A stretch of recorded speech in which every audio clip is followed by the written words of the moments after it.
but also great danger. You must learn to control it. Fear will be your enemy. So, you're saying we should lock her up alone in a castle until she's safe to be around? What? That's not what I said. That's a terrible idea. No. So, you're saying we should teach her to be scared of herself? Are you even listening? I just said fear is her enemy. So, you're saying to teach her to bundle all her feelings up till she gets this freedom complex? And wait and see if she gets over this whole powers thing? Oh, wow. You guys are bad parents. All right, No, go!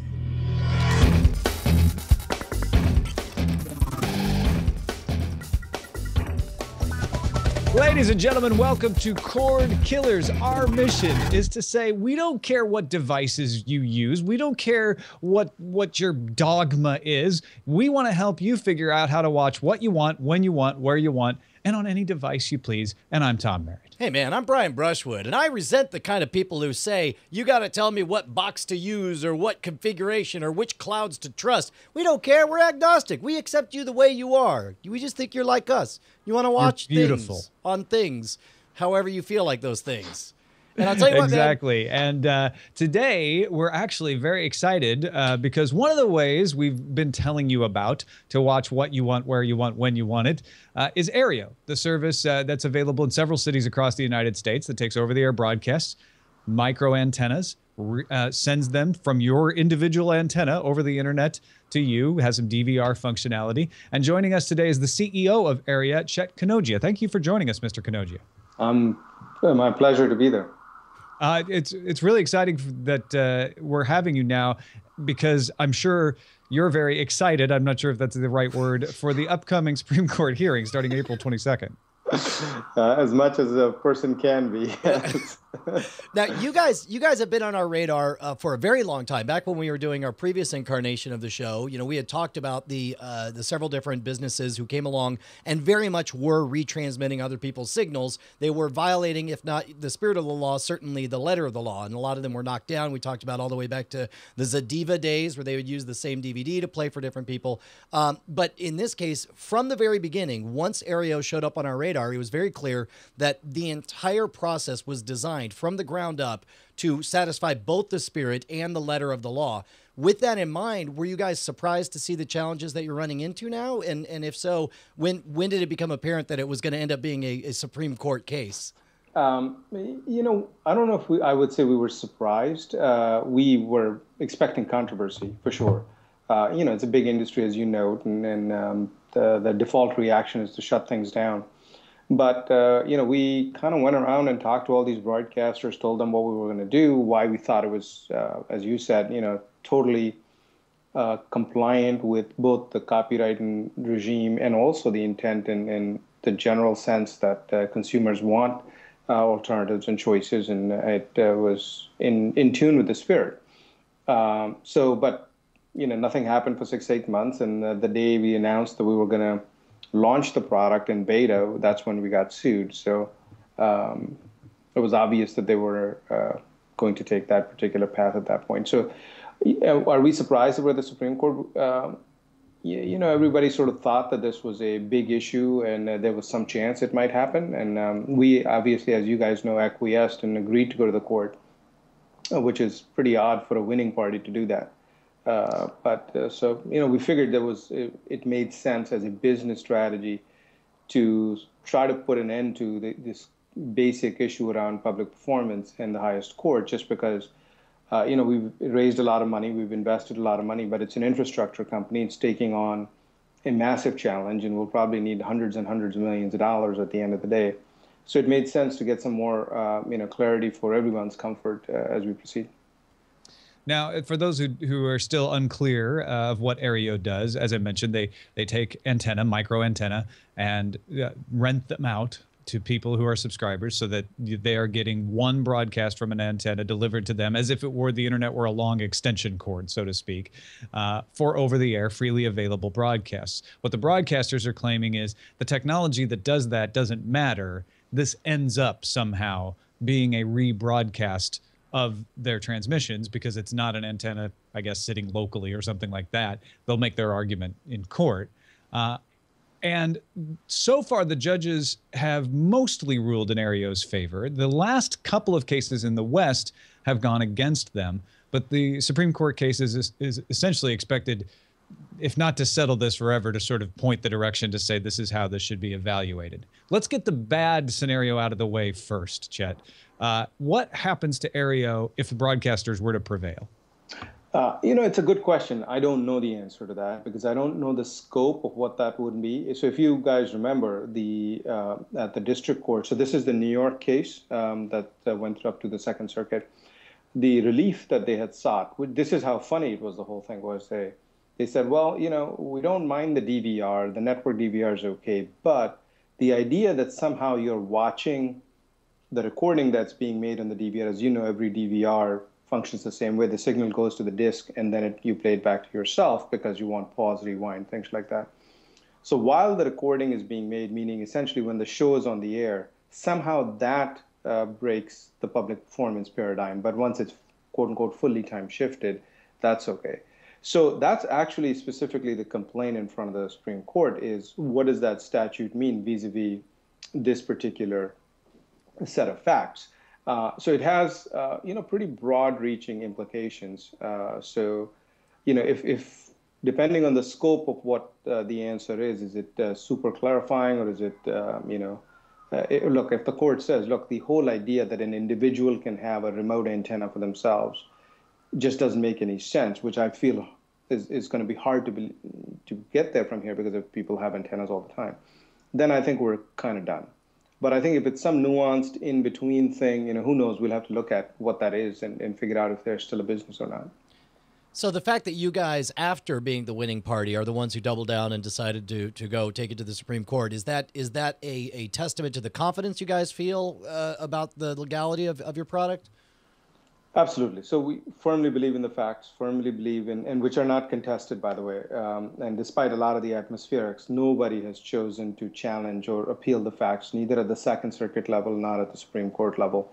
So we feel pretty good about that. I think the trial court did an excellent job in the determining how the technology worked and the experts and all that kind of good stuff. So that record is important, obviously, because that's what's in front of the courts. We felt from a factual basis, we had a bunch of tailwind. And given that and given the other concern of basically just fighting this in every possible circuit, we said that the right business strategy is to deal with this now. So it almost sounds like that one possible outcome, maybe not even nearly the most probable, but it would be possible for the court to rule it is somehow a violation of the statute to deliver live performance. But if you put some kind of delay on it and said, well, it's only being accessed after the fact, like a DVR, somehow that could be legal. Do you think that's even possible? So that is the technology is such that there is no live in Aereo, right? It's sort of near live. It's going through a DVR disc, as for the reason I said you can pause, rewind, which is exactly how every other DVR in the market functions, because you want a seamless pause experience, right? So again, it's sort of a difficult thing to pin down on what basis or what the basis of that would be. Again, you sort of look at cloud computing issues associated with all this stuff, because technologically speaking, there's no difference between what Aereo's technology path is or you taking your own music file purchased from iTunes and loading it up into Google Drive and doing that. And because at the end of the day, even live in Aereo is really time shifted because there is no direct live path to the consumer. The consumer starts the antenna, acquires the signal goes to the DVR, and depending on the transmission delay in your network, which could be as low as 6 to 8 seconds, could be 20 seconds. So the quote-unquote live doesn't exist. Right. No, and that's the fascinating thing. And when you're dealing with legal issues and all of a sudden the terms that make up the cases that define the precedent all of a sudden don't really apply when, what is a broadcast when you're handling individual streams and so on. One of the things we would love to wrap our minds around is what happens in the scenario. And I know that you can't depend on the Supreme Court to give a straight up, thumbs down, to give a flat out, yes, it's good, no, it's not. They tend to only settle the very most questionable questionable parts of the case and then kick it back for someone else to decide. But let's say they full on said, what Aereo's doing is 100% legal. It is completely not a violation of any laws that we see. Bug off and leave Aereo alone. What does that mean for you guys? Obviously, you guys are expanding very quickly into a lot of different markets. Do you double down on that? Do you look at different pricing structures? Like what? I mean, and of course, I'm sure a lot of these are plans that you're already making, but I'd love to hear some blue sky talk about what would be possible. So the biggest effort is going, right now we're in sort of planning stages, and how do we get to 50 to 60 cities in 14 months or so. So my goal would be that by the end of 2015, I have a majority of the major markets blanketed. And in parallel, we got to figure out our marketing plan. How do we market this idea? We have the early adopter crew, very big growth, but at some point we got to make it into a mass market product. And then on top of that, TV is supposed to be simple, right? Right now we're sort of dealing with this idea of, iPads, mobility, all those other things are great, but ultimately a majority of our customers actually watch it indoors and watch it on big screens using Roku, Apple TV, things like that. That's why we just announced Chromecast as well. So how do we make it simple so that, an average consumer who has no desire to be, doing rocket science to connect their TV can actually sign up and use Aereo effectively? And then I think will be the idea of what else can we do in terms of features and functionality so that it makes the experience in Aereo different and better than just watching it through a straight connection from cable. Because I think at the end of the day, we're going to have to compete on technological features that are unique to Aereo. So, a good example, I'll give you things that we worry about and are working on. Every now and most times when you're watching a Sunday night football game and you've got 60 minutes after that, you set a recording for 60 minutes, it gets blown off because the game runs long, right? And for a cloud-based implementation, we should be able to fix these problems, which will be way better than a cable company would be able to, because the set-top box in the home is just slow and is not connected to a centralized command and control or clock functions and things like that. So, basic things like that we think will make the experience a heck of a lot better than old technology does.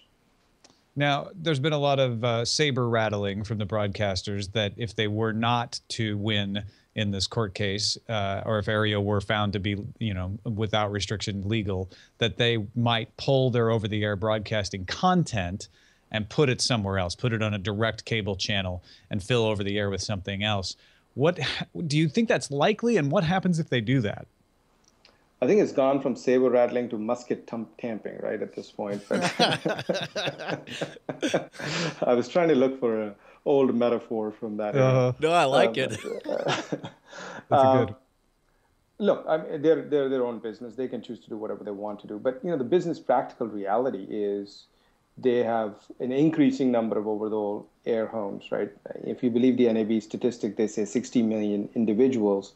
You could probably correlate that to 15 to 18-ish% of the households, which sort of makes sense if you include the DBS households that use antennas. So they would be essentially cutting off that much of an audience from a reach perspective. 90+% advertising business effectively at this point. So you're reducing voluntarily your population base. So that becomes a problem. Then you've got especially for broadcasters who have an older demographic who tend to have over the air more often than the younger demographic. And also, I think there's a lot of Hispanic programming. Various different segments get affected. On top of that, then you start looking at the idea that if you take the networks completely away from local affiliates, you're essentially decimating the affiliate model, which would effectively translate to the end of broadcasting in its conventional form, which I think would be a tough sell in DC. No matter how you look at it. So basically what you're saying in Washington is that only people who agree to or can afford to pay $200+, which by the way, at 7% or 6% compounding, you can draw the line as anybody else, and you're looking at probably a $400 bill by 2020. Right. So you're saying to Congress that people who are either agreeing to or can afford to pay $400 a month are the only people who deserves to see broadcast television. Let's forget the fact that we built the entire broadcasting industry on the back of the free spectrum Congress gave us. Well, and plus also, if you remember around the early 2000s when they switched, or maybe it was before 2000, when they switched over to digital broadcast and everyone had to go get a digital tuner, the government's giving out these $40 vouchers and they're talking about like, oh, these poor people, their old TVs won't work anymore. It just seems to me like it would be an extraordinarily bad PR move for them to take away programming from the poorest segment of the You think the American Musket would population. backfire, Brian? Well, yeah, the musket. Yeah, they're tamping it too hard. I want to take this musket metaphor to the max. So, and I think overall, you look at sort of the macro trend, right? That'd be swimming against the tide. We know. I mean, this is all proven numbers. People know when Comcast acquired AT&T, there were 29 million video customers. They're today about 20 million. So they've lost 9 million subscribers. Everybody else has lost subscribers. If you look at an overall household formation basis, growth hasn't been there. Median age for MVPD subscription is up 10 years. All these macro trends that you're seeing. So you're basically saying, I'm fine squeezing the bell curve narrow, raising the price, leaving a bunch of people out of the ecosystem, right? So that's kind of the business strategy I think you end up with. And that may work fine for a little bit, but I don't see how that's a sustainable idea. So one of the things that we had talked about sort of theoretically on the show is once you guys are cleared legally, the idea of moving beyond broadcast networks. Right now, of course, your main sales proposition is that you take the cable net or the broadcast networks. But how long is there a future where you could see partnering with a number of different cable channels or even cable providers to bring the Aereo service outside of the broadcast? So I think the question becomes, and I don't know about you guys, but I just find the old, and I have nothing against bundles, by the way, don't get me wrong. I'm not some crazy, communist that says, bundles are bad or this or that. The fundamental issue with the bundling scheme that's going on today is there's so much schlock, essentially bracketed by value, right? So if you look at broadcast on one side, you look at HBO pay channels on the other side, and there's a bunch of stuff in the middle that is dispensable, right? Mm-hmm. And more with increased bandwidth, products like Netflix and other things like that, that middle is highly dispensable.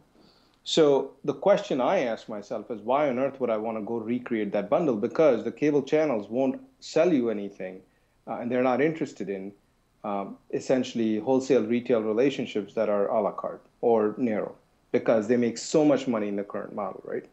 So the question becomes, what's your right strategy? And I think my sense is that if we become a open tech platform for what I call loosely, ultimately, and these are, a little blue skying here, but what I call new pro, right? The sort of user generated or semi-pro, but there's really quality people emerging in the marketplace that are new creators, new developers. You look at Vice, you look at all these other companies that are emerging that could benefit from proximity to each other and somebody else taking care of tech problems in a quality way so it looks like television. It doesn't look like web video when people really want to kind of, sit back and chill out. So I think that's more interesting. And a variety of different models will emerge. You'll have things like ad-supported or narrow subscriptions or a la carte pay-per-view. Any number of those things will emerge. And Netflix is a great example of a bundle that works. It's $8, right? At a certain price point, it works. When you start, there's nothing on the internet that's sold for $200 a month. Right? Just unless you're selling a wine or wine club or whatever that happens. Yeah, you're right. I think there was a wine club that I tried that wanted $200. And you quit that too. The $3 chuck gets you as drunk as that expensive. Yeah, right. It's just what it is.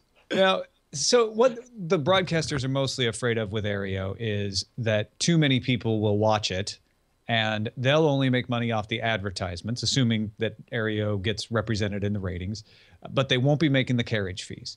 Is there ever a chance that Aereo says we'll negotiate on that? We'll come up with some sort of agreement? So, I think the question becomes, how do you sort of deal with the idea that you're extending copyright payments, effectively speaking? I think this is a really interesting point. People say, well, the cable guys pay the broadcasters and satellite people pay broadcasters. How come you don't know it? So I, at a simple level, counter that by saying, well, TiVo doesn't pay a broadcaster and Sony doesn't pay a broadcaster. All the people that supply equipment have never had this notion of copyright fees layered on top. So that'd be a very new paradigm that you'd be emerging. What has happened is people pay retransmission fees. So the reason for retransmission fees, by the way, it's not a copyright regime. It was invented by Congress to deal with the fact that cable companies were franchised monopolies that were unregulated at that point, right? So it was a market power question that Congress was grappling with, not a, in fact, even today, a cable company does not pay copyright fees for retransmission within the local market. And so the idea that the regime that doesn't even exist for retransmitters, we would extend that to tech companies, sounds a little scary. So, but I think what there is an opportunity for is creative technologies being used in advertising or new types of products being sold in there. I mean, you just take a step back and you say, with cat videos and all kinds of other stuff that's going on YouTube, they're making $3.5 billion in revenue. How is it that premium content cannot be monetized in a much better way from an advertising perspective in front of these consumers? So while we're on the subject of cable companies, one of the things, there's two battles that are two questions that are about to be resolved. One immediate, or one short-term, one long-term. The short-term one, of course, is the legality of everything, which hopefully will be settled. Then there's the question of long-term, the viability of the $8 a month model. But to us, the more interesting discussion is what happens when the ripples of the success of the case, assuming everything goes through, happens. For example, we've seen Time Warner and Comcast say things like, well, heck, if this is all shown to be legal, that seems like a pretty good solution for us to not have to pay retransmission fees. This is, I'm glad you brought it up, because this is why my last comment is so interesting in this, because they are actually bound by retransmission consent because they're an MVPD. So if they stop being an MVPD, it becomes solely a copyright question. But retransmission fees are not copyright fees, right? So this narrative that's been created by broadcasters to stir up the pot to say, oh my God, the parade of horrors, the world's going to end, is absolutely false, because they're completely different regimes that we're talking about. Retransmission with consent was instituted because of a market power thing, and it is nothing to do with copyright, and it's purely a part of communications law. So for these companies to sort of make all this noise and say, yeah, we will, they're essentially dealing with either Wall Street appeasing an analyst or broadcasters stirring up the pot and saying the world's going to end. Well, none of that is a reality. Before we finish up, I wanted to ask you, what motivated you guys, not just you, but the whole Aereo, to take this on? It seems like a crazy challenge to go up against two plus entrenched industries and say, you know what, we think this makes sense, and we agree with you. Are you crazy to try this? Well, I mean, you guys have this show, right? This is my version of this show. That's just what it is. So I had a personal experience. I mean, I was very fortunate that I was successful in building a business in my last company, despite the highly consolidated and controlling nature of this industry. And we had a very excellent outcome, and all investors, everybody made a bunch of money, yada, yada, yada. But what I noticed was this is an immensely powerful industry. There is immense power in building a relationship with the consumer. But if you were an engineer and you wanted to create something, a really interesting new navigation technology, which Lord knows we all need, right, in today's world, you can't get access to that consumer because Comcast controls the gates. And if you were a new creator and you came up with this new show or new cool thing or whatever that happens to be, you can't get that out on the dial because, again, it's the same set of guys that control the gates one way or the other. And so I sort of looked at them and said, all the trends are against this massive consolidation from a consumer perspective. And somebody's got to take a whack at this, and not in an altruistic way, but purely as it felt right. It had the right sort of, personal connection to it. It felt like you were on the right side of solving a meaningful problem. It was not, as you well point out, for the faint of heart. And I think this is not a company that could have been attempted by, a couple of guys in a garage or, fancy talking VC types. It needed real capital. It needed real engineering. It needed a team that had sort of a lot of conviction and courage and focus and market understanding, technology understanding, and understanding of the legal and communications law landscape. So it's a very unique team that we were able to sort of pull together. And we all sort of shared that, shared sense of outrage and mission. So kind of all came together. That's amazing. So hearings begin April 22nd. Have they given you any kind of estimates on how long these kind of things take? My understanding is they're 1 hour, 30 minutes aside. Wow. And that's it. Yeah. Wow. Wow. It's like a go to the doctor to get a test. It's just going to come back positive or negative, huh? I've never taken that kind of test. I mean, the court, my understanding is, can choose to do whatever they wish, but typically it's an hour. And then how long do you think it usually takes for them to turn around a decision? It's customary that there is a decision within the term, and the term, my understanding, ends in June, so we would expect something by June, or in June. Well, best of luck to you, Chet. And you're right. You are kind of crazy, if we're all crazy at all. We really appreciate you taking the time to come and chat with us today. My pleasure. Fun to be there. Yeah, thank you so much, Chet. Thanks, guys. Take care. Right Chet Kanojia, CEO of Aereo. I mean, if you listen to the show at all, you know about Aereo, but check it out, aereo.com. Thanks, guys. Take care.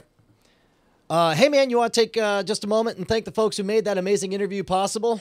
Yeah, absolutely. There you go. That's where your Patreon dollars are at work. I'm seeing a lot of folks in the chat saying that they paid for value, and they definitely got their value just now. If they're watching live, they got to see all that. 1,702 beautiful, beautiful patrons contributing enough money to make this one of our top priorities.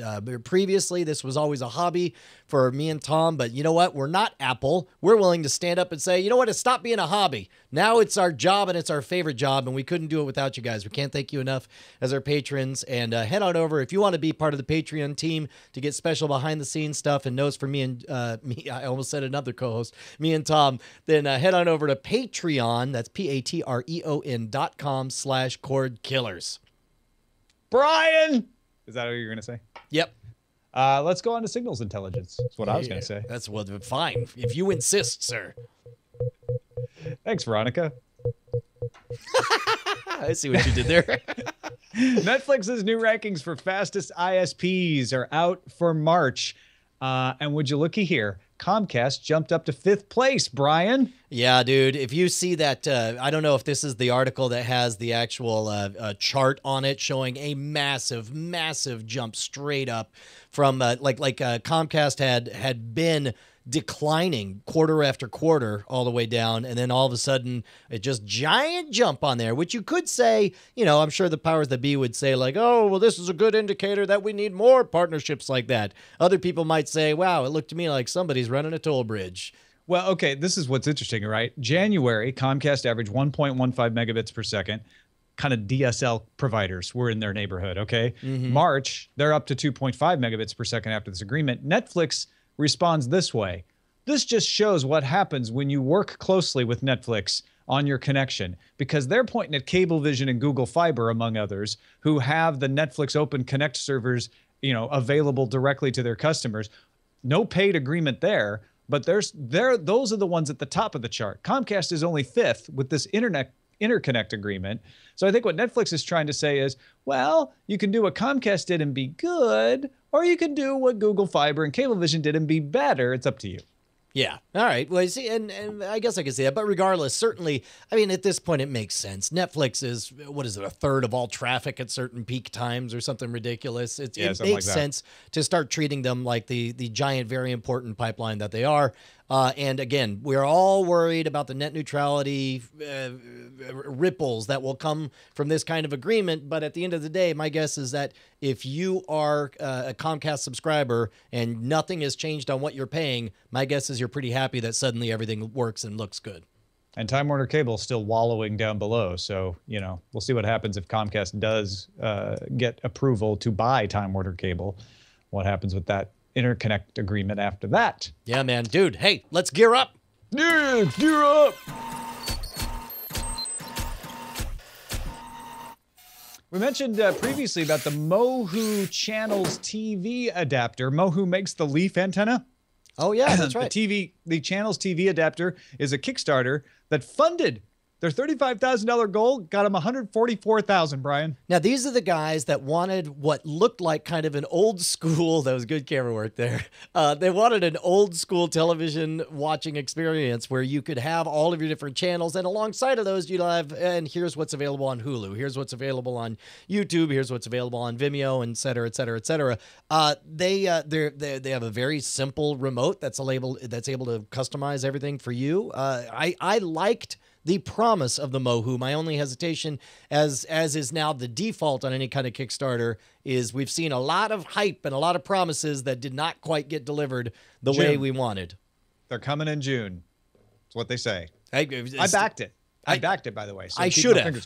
I should have backed it, and that is a fact. That's a fact. My problem with this, I love it. I love the idea that they're bringing you apps, Android apps, alongside web versions, right? And they point out in their Kickstarter, like, sometimes the Hulu app doesn't have the things that are on Hulu.com. So we give you both so that you can look in both places and find things more often. But then it's also right alongside over the air.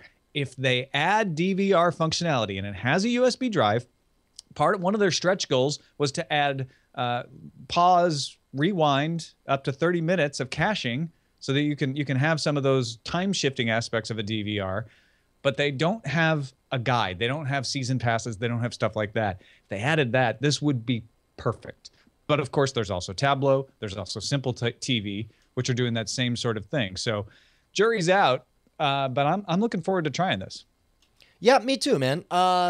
I don't know what else there is to say. This would be good to get a hands-on thing. One of the things we talked about doing for the patrons is doing little extras. I would love to see just a quick and dirty 5-minute unboxing load-up scenario when you get yours. I think that would be a fun thing to put out for the supporters. Yeah, you know what? I did that with the Amazon Fire TV. I just put it up on my YouTube site. But yeah, we'll give the patrons first crack when I do that, when that one shows up. Right on, man. Hey, so we talked about different ways to support the show. Obviously, some people do the value for value model and they send us some bucks, which we certainly appreciate. But there's a bunch of other ways you can support the show. And I can't remember what was the other one we were going to do this week. What did we talk about, Tom? I don't remember. It was one. Okay. Yeah. It was either going to be buy stuff from Scam Stuff or go to swordandlaser.com and buy. Oh, it was going to be buy stuff from Scam Stuff because I want people to wait for the anthology to be available widely to promote that. So okay, all right. Go to scamstuff.com and buy some stuff, people. Yeah, man. And for those of you guys who don't know, they say that everything's got to be a giant corporation nowadays. Scam Stuff is a genuine, honest to goodness mom and pop organization. We're all of 2-3 employees strong, and we really are running right out of my garage. And we send you gear for the modern rogue. This is clever stuff, everything from gimmick decks of cards to shoelaces with keys built in to escape from handcuffs. And we have a big release that we're scrambling to put together a prototype on Friday. It's really fun stuff, and I do my best to personally write funny notes on all the orders you guys order from us.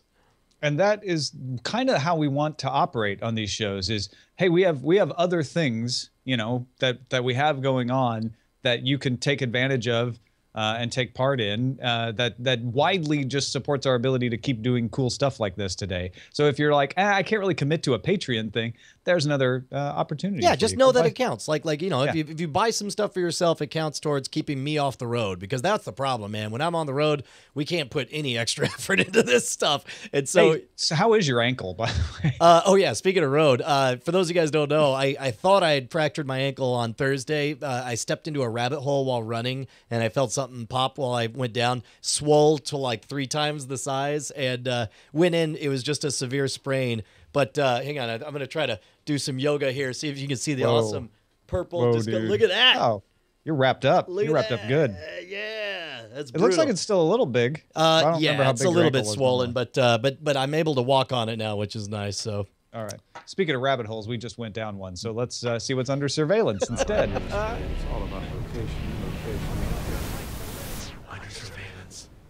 Amazon just keeps pumping them out, man. Remember, we had pilots, and then they greenlit them, and now they're going to be available soon. The second round of pilots is not out of pilot yet. They're not into regular, but they've already announced 2 new pilots for the 3rd round of Amazon pilots that'll debut later this year. One is called The Cosmopolitans, a half-hour dramatic comedy about a group of young American expatriates in search of friendship and romance in Paris, produced by Academy Award nominee Wilt Stillman. And the show features Adam Brody of OC fame alongside Chloe Sevigny. And then the other show is Hand of God, an hour-long drama starring Ron Perlman as a judge who turns vigilante following a mental breakdown in which he believes God is talking to him through his son. It's directed by Mark. Dude, Yes. that first one, blah, blah, beautiful people in Paris, don't care. But Hand of God with Ron Perlman, I'm all over this, dude. How about directed by Mark Forster of World War Z and Quantum of Solace fame, and featuring Dana Delaney as Ron Perlman's wife? Well, look, you don't have to gild the lily. You already have it. I'm already in love with you, Ron Perlman. Well, it's gilded. Too late. Oh, great. Hey, I'll tell you what, man. Kudos to these shows getting greenlit for a pilot at least, and major kudos to Amazon for just doubling down. Do you realize that just 2-3 years ago we were calling Amazon the RC Cola of the online video networks? I remember and that, now, yeah. dude, they're just killing it. Congratulations, guys. More third pilot season announcements yet to come, according to Amazon, too. These are not the last two. They just wanted to make these because they had them, I guess. Yeah. Time to get ready for the front lines. And ladies and gentlemen, Front lines! we got some new frontline technology to debut today. So let's get right into it. Start that clock, Zach. Rumors were flying this morning that Relativity Media was going to outbid Disney to acquire Maker Studios, the popular home of many YouTube stars. Maker Studios issued a press release this afternoon saying, as per the announcement we made back on March 24th, Maker Studios is going to get bought by Disney. That's been approved by the board of directors and the majority of shareholders, and it's going to close in the next few weeks. So we don't know where you're getting this. This is not a quote. We don't know where you're getting this relativity stuff from, but we're being bought by Disney. I'll tell you what, man, if I was getting bought for a gajillion dollars by Disney, I would not do anything to upset that deal. And it seems But like the thing was, Relativity was going to give them like $525 million instead of $500 million. well, and that's plus also, it's like if you're going between Disney and anyone who's not Disney, you are buying eternal stability and a reputation for letting you do pretty much what you want unfettered when you're with Disney. I can't imagine how many millions it would take to pull me away from that. I can't wait to see the red versus blue Disneyland ride. Yeah. All right. Amazon says its video streams have tripled in the past year. They cite numbers from a company called Quilt. They say they show Amazon Instant Video is now the third largest video site overall behind Netflix and YouTube. If accurate, that would put them ahead of Hulu and Apple. That is huge. I totally believe it, though. Hulu. Are we seeing in a post Jason Kilar era? Are we seeing the relevance of Hulu really diminishing and fading away? No, I don't think it's diminishing and fading away. I would not take that out of this. I would take this to mean Amazon Instant Video has on-demand and streaming and goes for back catalogs. And remember, we had that story that Hulu is going for back catalogs now as well. So they want to get into that part of the race. But remember, Hulu doesn't have an on-demand system, right? When I say an on-demand system, I mean one where you buy or rent versus one where you just stream. I guess they're all on-demand technically. But Yeah. Amazon can be either, oh, I want to pay and own that, or oh, I want to pay and rent it, or it's in my monthly membership and I can stream it whenever I want. Hulu's just the stream it and whenever you want. All right, go. You're 5 seconds in. Oh, crap. I didn't hear it. Yeah. Well, we need to make it louder, I guess. Who could believe that? YouTube is loosening up on what videos you can send to Chromecast. Your private links now work, as do YouTube live streams. That was frustrating before. Live stuff on YouTube, you couldn't send it to Chromecast. Now you can. Only on desktop, though. They haven't added it to mobile yet. That's interesting. Yeah, and I'll tell you what, also, as long as we're talking about what's added to Chromecast, I heard some rumors that Dailymotion, specifically Dailymotion Live, I was told, would be on Chromecast as well. So as soon as somebody's able to get our feed here from diamondclub.tv over there, or it's dailymotion.com/schwood.com, all spelled out. That article you sent said it's only available in beta, and it didn't say anything about live, so I wasn't sure. Doggone it. All right. Well, it could be wrong. Maybe people lie to me on Twitter. Yeah, Hey, there man. we go. I heard that one. Last week, the Sesame Workshop launched an app called Sesame Go that lets you watch as many episodes of Sesame Street as you want for $3.99 a month or $29.99 a year. It also has episodes of the animated series Pinky Dinky Doo. Wanted to make sure I said that correctly. I think Sesame Street's still available in other streaming services too, but I expect to see this happen more often from production houses. Yeah. Where they say, we own the catalog, so we can keep the rights to do this ourselves whenever we want. Still make some money off of Netflix sometimes, but then have a service for our hardcore fans that gives them even more, like classic episodes, et cetera, et cetera. Well, and if they're smart, broadcasters will be cooler with this kind of thing because I understand that there's a value to establish brands and brands that manage themselves. No broadcaster is going to manage a brand as well as the production house that actually owns the content. And in that regard, I think it's smart for them to be allowed to do that. It might just get rid of the broadcasters at all together. Yeah. Primetime TV ratings grew for the first 3 months of 2014, which is its best performance since the last 3 months of 2007, 7 years ago. First time TV has grown at all in more than a year.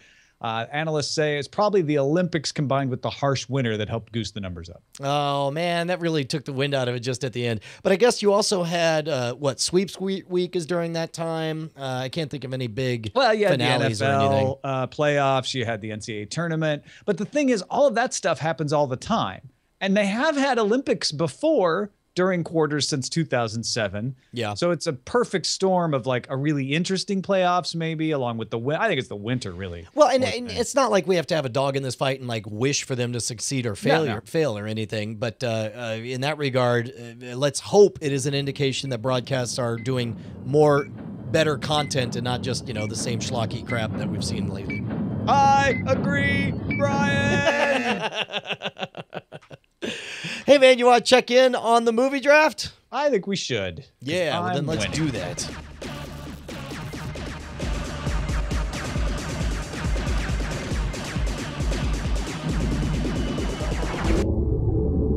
Captain America the Winter Soldier still on top with $158 million, so I get to be in first place for a second week. I'll tell you what, this is huge because, of course, God's Moneybags, Father Robert and Will Harris, they were basing their entire strategy on picking up a whole bunch of the kids' movie, figuring those would be long-term money makers for them. Yeah, and oftentimes they have. Certainly, we've seen entire games won based on the strength of kids' movies, but I can't believe that Rio 2 was not able to overcome Captain America.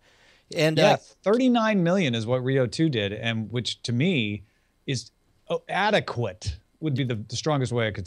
No, dude, it's a fail no matter what. If their first weekend is $40 million, there is no way this thing's going to even get up to 125, 150 million, which means it's going to be overall, considering they paid $25, like you paid 43, and there's a chance that you guys are going to run up close to 350, 400 million, which means you get close to that magic $10 per dollar spent. There's no way this thing's going to get anywhere, within like 500% of that magic ratio. Meanwhile, the morning stream did have draft day, which came out. What did they pay for draft day? $10. I think they overpaid at that. It made 10. They paid $10. It's made 10 million. That's going to be rough. This thing's going to fizzle out around like 25, 30 million tops.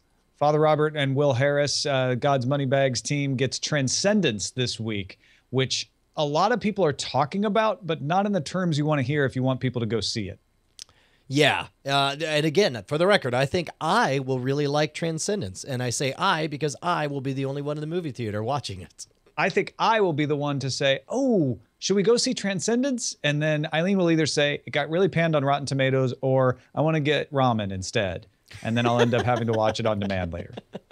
Yeah, man. Once it's got to cross over to that bring the lady with you in order to make the big money. Also, Orphan Black premieres this weekend on BBC America. So fans of Orphan Black, including myself, will be able to watch that soon. And if you're a cord cutter, just because I say it's on BBC America, don't react as some people do out there like, oh, you're just telling me about TV stuff. You can get it after it airs on demand. That's the whole cord cutter way. That's right. We just like good things, man. Get uppercase, Dad. What? On screen. Yeah. That was smooth. Smoothest one we've done. Hey, man, what are you watching, Tom? You notice that I put where you can get it in parentheses now. Oh, brilliant. I did watch Agents of S.H.I.E.L.D. over the air, and I have mixed feelings about this tie-in episode, this post-Captain America Winter Soldier episode. I think I wanted a little more. I think I was so excited by the episode leading into Captain America that I wanted I don't know, like a big surprising guest appearance or something. So for the first 30 minutes, 35 minutes, I was a little disappointed. But what they did to involve plot points from Captain America, I don't want to spoil the movie, and what they did with one of the character storylines in particular was I did not see coming. Some people did, but I didn't see it coming. And so they really piqued my interest at the end. Interesting. Now, do you feel like, and again, I'm going to dance around the big thing you learn in Captain America, do you feel like this is going to be like a multi-season arc, or is this just a 6-month problem that gets worked out in his business as usual? No, I think this becomes an arc, and I think it's an arc that's going to lead to the movies, and I think this is going to really do for Agents of S.H.I.E.L.D., at least I hope it is, what the end of season 1 of Fringe did for Fringe, except times 10 because you've got movies involved with these big plot lines where you're like, oh, we had to do Monster of the Week a little bit to lead up to this, and now this is what the show is going to be about. Yeah, right on, man. So Agents of S.H.I.E.L.D., time for me to come back or no?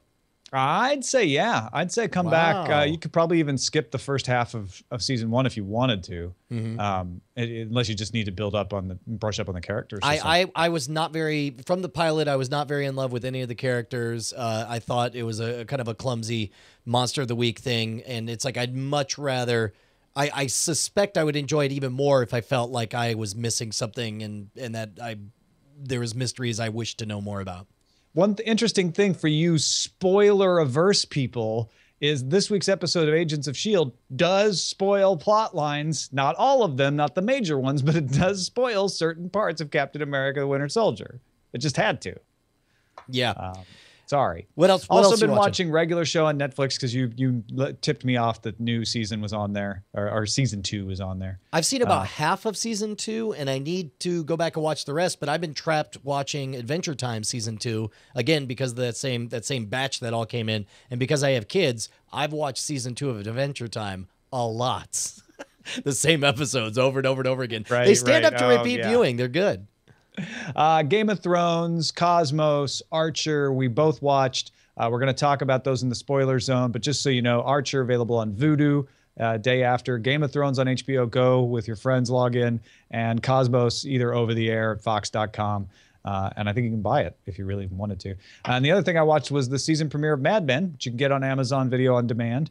And I liked it. It felt very 1968, which is one thing that I know you're not a big Mad Men fan, Brian, but one thing I've always liked is the period appropriateness of it. And I wasn't sure how I was going to feel when they shifted out of that man in the gray flannel suit 60s era that I kind of love into the hippie dippy stuff. But they're doing a good job with it. And I think they're showing a kind of a window into how society dealt with it that you don't see. You're seeing the man's view of the 60s revolution. We always see the hippies' view. So it's kind of cool. Yeah, all right. So is this a case where it's like the lapels go from like here to like, I don't know, quarter inch out, like that's as crazy as they're willing to get? If you don't want to be spoiled on Mad Men at all, then maybe turn away for a second. There's one minor thing where one of the characters is wearing what we would definitely call preppy, right? Yeah. It's a Izod looking shirt with kind of one of those polo sweaters tied around his neck, Sure. And he's got some funky pants on. And the guy, Don Draper, in the suit is like, you not only dress like a hippie, you talk like one too. And it's so beautiful because we're like, that's nothing like a hippie. But to Don Draper, dressing like that in the middle of a work day, yeah, sure, must be what those hippies are doing. It's amazing. No, absolutely. And of course, we'll talk about Cosmos, Game of Thrones, and Archer in spoiler-in time coming up at the end of the episode. Time for some dispatches from the front. Yeah. Get them in.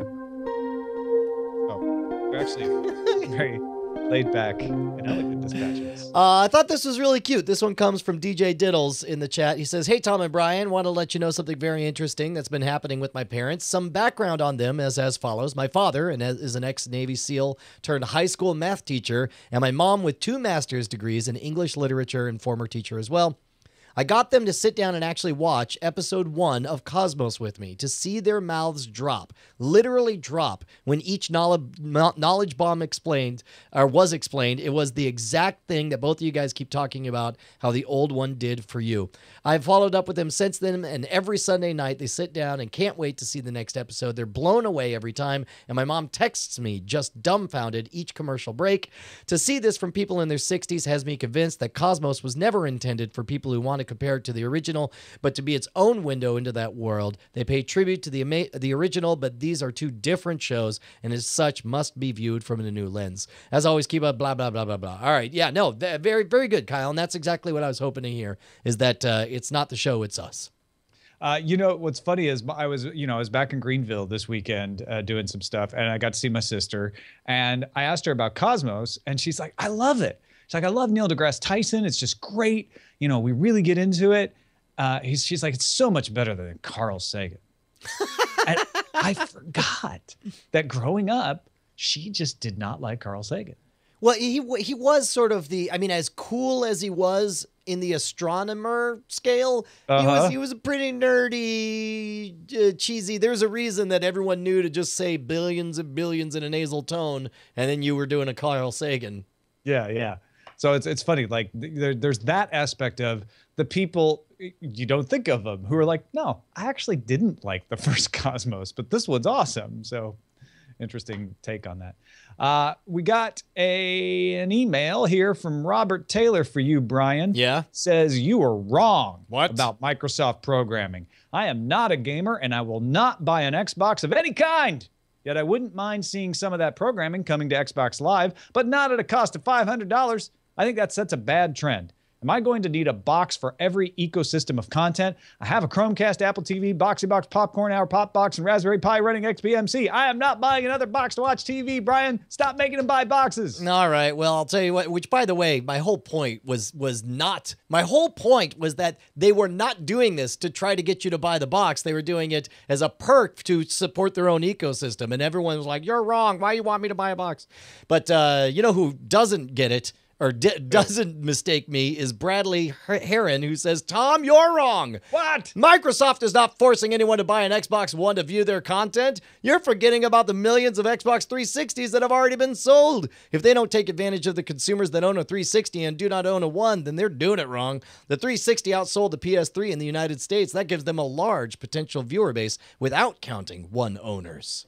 All right, I'll take the criticism, Bradley, that maybe I didn't figure in the existing base of people with Xboxes when we were talking about it. I'll take that, but it doesn't change my point that to watch something from this, you have to have bought a Microsoft product, right? You have to have bought either a 360 or an Xbox One.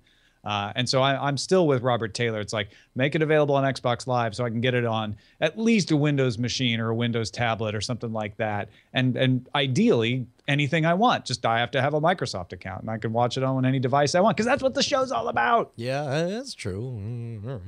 Yeah. Hey, we got one more here from Mitch, who says, I'm currently watching a Korean drama called Love from Another Star. Don't know if you guys have thought about reviewing anything outside of the box, but this is a good one. It's available on Hulu, and it's been a bit of a phenomenon in Asia. Not since the popular drama Boys Over Flowers has a foreign drama crossed over in such popularity. I know it's a bit unusual, but try watching an episode and see what you think. I know Tom likes sci-fi, and the lead male character is an alien, if that helps to sell it to you. Unfortunately, I'm sure he means illegal alien. He doesn't have documentation. No, I think he means a space alien. No, this is great. I like this because this was a little, a little out-of-the-box suggestion. I'll do my best to try to watch it. I don't know that I'll be able to, but at the very least, maybe one of the folks watching at home could definitely give it a try and let us know what you think. Yeah, here's the deal. And you know what? This is reminding me of Sword and Laser. Brian and I would love to take all the suggestions we get for great shows, because there are amazing shows. Brian and I can't even take each other's suggestions for great shows. We can't even take emails from each other. It's like, did you get that? I saw it. I really should write back. It's time. Like, there's just not enough time in our lives to watch all the great stuff. So, I mean, we will try to do stuff like this, but I think what's cooler, and Sword and Laser has the same problem, right? Because Veronica and I can't read all the books. Is these kinds of reviews. This is great, Mitch. Send us these things like, hey, I just want to let everybody know about this show that's out there, and then we'll share it with the audience, and you don't need us to watch it. You guys will be the viewer reviewers. I love that. Yeah, absolutely. And where should people send in their questions and suggestions, Tom? I'm glad you asked, Brian. It starts with F, which rhymes with F. It's feedback. F with rhymes with it's meth. It's actually not. It's Cordkillers. I was about to give the Daily Tech News Show address. It's cordkillers@gmail.com. Yeah, man, look, well, we're so busy we can't keep track of who our co-host is or what show we're doing. Am I? What day is it? What state are we in? Hey, and don't forget that you could also, there's like a feedback entry form at cordkillers.com. Head on over there. And in fact, a lot of people are using that because it's super easy to just throw it in and it gives your name and all that stuff. Man, like this is... Mediocrity just wrote in the chat room. Mediocrity wrote in the chat room. In the future, will Tom and Brian host Box Killers? Yes, and then eventually we'll just host Killers, a show about mass murder. Kill all the things. Cordkillers.com. Thanks, everybody. Yeah, We'll man, see you great next episode. time. Thanks so much, guys.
Doom, doom, doom, doom, doom, doom.